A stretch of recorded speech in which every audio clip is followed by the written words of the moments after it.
اسلام نے اللہ رب العزت کے اوپر ایمان لانے کے بعد جو سب سے بہترین عمل اسلام نے قرار دیا ہے وہ رزق حلال ہے۔ تو ہماری دعاؤں میں کہیں پہ بھی رزق حلال کی تمنا نہیں ہے، سوال نہیں ہے، خواہش نہیں ہے، آرزو نہیں ہے، محنت نہیں ہے، کوشش نہیں ہے۔ ہماری ایک ہی دعا ہے، ہماری یہ دنیا بھی بن جائے، یہ گھر بن جائے، بچی کی شادی ہو جائے، یہ بن جائے، فلان ہو جائے۔ آج اب نہ مسلمانوں نے اللہ سے رزق حلال مانگنا ہی چھوڑ دیا ہے، یعنی یہ کتنی بدقسمتی ہے۔ تو روزانہ دن میں ایک مرتبہ ضرور کہا کریں کہ یا اللہ آپ کے خزانے میں جتنے بھی حلال کے دروازے ہیں وہ سارے کے سارے ہمارے اوپر عافیت کے ساتھ ہمیشہ کے لیے کھول دیجئے، اور حلال کو ہمارا محبوب بنا دیجئے، ہماری پسندیدہ چیزوں میں رزق حلال شامل فرما دیجئے، اور حرام کے جتنے بھی خزانے آپ کے پاس ہیں ان سب کے دروازے ہمارے اوپر ہمیشہ ہمیشہ کے لیے عافیت کے ساتھ بند کر دیجئے۔ انسان جب منہ سے کو فکرہ کہتا ہے نا تو پھر وہ اس بات کی پکڑ سے بچ جاتا ہے۔ انسان حلال کی تمنا ہی نہ کرے تو پھر وہ کس میں مبتلا ہو جائے گا؟ وہ حرام میں مبتلا ہو جائے گا، اس کو حلال دیے ہی نہیں جائے گا کیونکہ اس کے اندر تمنا ہی نہیں ہے۔ اسلام تمنا ہی ہمیشہ حرام کی کرے تو اس کو وہی دیا جائے گا۔ انسان اس بات کی تمنا ہی نہ کرے کہ وہ حرام سے بچ جائے، کم از کم منہ سے تو کہنا چاہیے نا، دعا میں تو کہنا چاہیے، خواہش کا اظہار تو کرنا چاہیے نا۔ ہم دنیا میں اکثر اپنے ماں باپ کو، بہن بھائیوں کو، اپنے باس کو، اپنے مالک کو کہتے ہیں جی مجھے یہ چاہیے، مجھے یہ چاہیے، کاش میرا یہ ہوتا، کاش یہ ہو جاتا۔ تو کئی دفعہ ایسا ہوتا ہے کہ ہمیں وہ چیزیں مل بھی جاتی ہیں جو ہم اپنی کہتے ہیں۔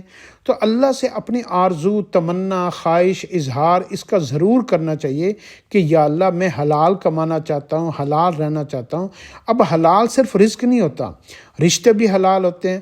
آج کل ہمارے آدھے سے زیادہ رشتے ہم نے حرام رشتے جوڑے ہوئے ہیں، غیر عورتوں کے ساتھ تعلقات، غلط دوستوں کے ساتھ تعلقات، اور غیر مسلموں کے ساتھ تعلقات، تو ہمارے رشتے بھی حلال نہیں ہیں۔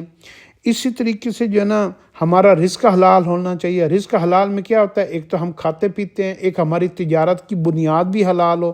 اب لوگ جو ہے نا کوئی ایسا کام کرتے ہیں جو بنیاد ہی جس کی حرام کی ہوتی ہے۔ اب ایک کپڑے کی تجارت ہے، اس کی بنیاد حلال کی ہے۔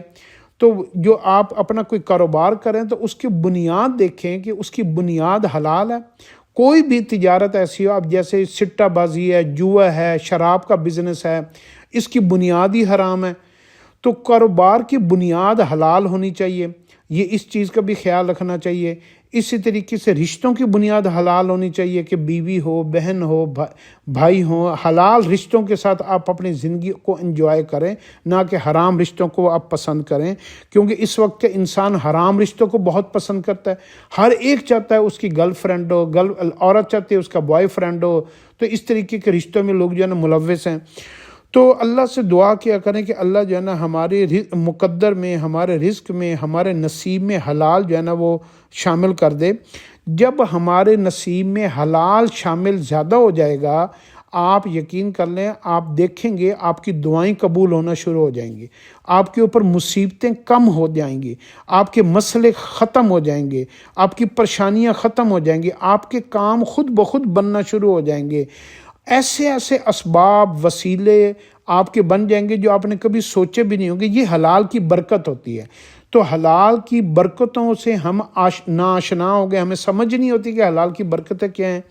تو اللہ ہمیں حلال کی طرف جو ہے نا وہ لے کر جائے، ہمارے دل کو حلال کے اوپر راضی کر دے، ہمارے دل کے اندر حلال کی تمنا ہو، ہماری زبان کے اوپر اس کی دعا ہو، خواہش ہو، اس کے اوپر پھر ہم تھوڑی بہت کوشش بھی کریں، پھر جتنا ہم حرام سے بچ سکیں اتنا بچنا شروع کریں، تو یہ چیزیں ہمیں حلال کی طرف متوجہ کر دیں گی۔ اللہ ہمیں اس کی سمجھ عطا فرمائے۔